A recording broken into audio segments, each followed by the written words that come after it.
Lines written in early spring by William Wordsworth, written in 1798.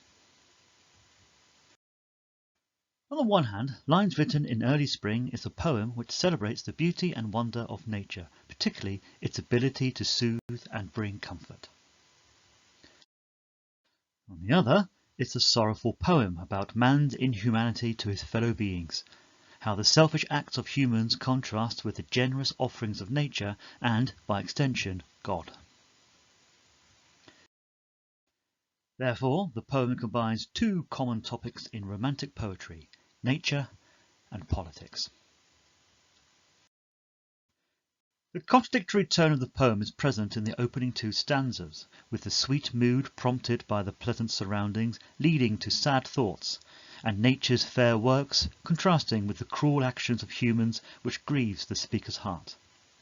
Both stanzas conclude on a downbeat note of gloom. Consequently, under the surface of happiness and contentment, there is a strain of melancholy. The following three stanzas seem to shake off this downcast mood and are unambiguously about the sweetness of the speaker's surroundings. There is a clear semantic field of joy and an appreciation of the simple things in nature. Perhaps Wordsworth is suggesting that we all need to stop for a moment and properly look around at the natural environment in order to reconnect with it. However, for Wordsworth, and possibly all his original readers, there is a further reason beyond enjoying nature. It is a connection with God.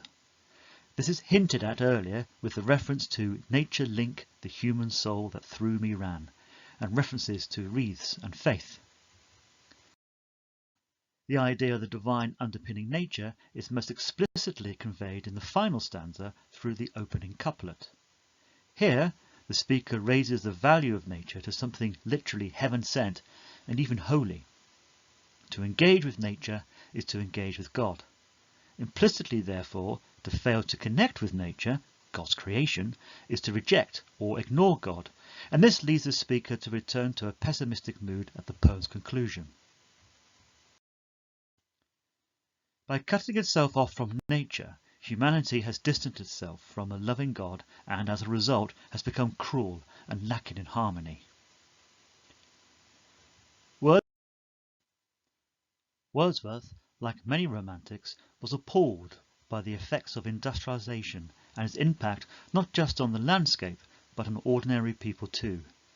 For him, and those like him, a return to nature would lead to a simpler, happier and kinder time.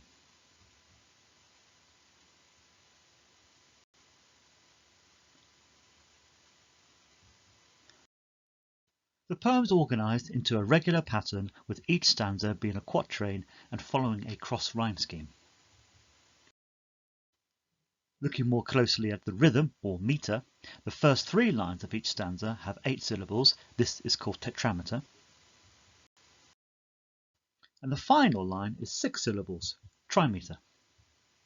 By making sure that there is a regular pattern of rhythm and rhyme, Wordsworth intends to reflect the harmony and balance of nature and, by extension, the perfection of God's plan.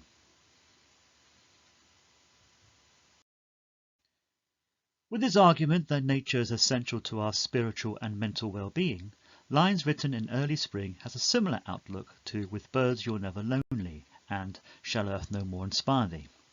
The positive power and importance of nature is also covered by Like an Heiress and A Portable Paradise.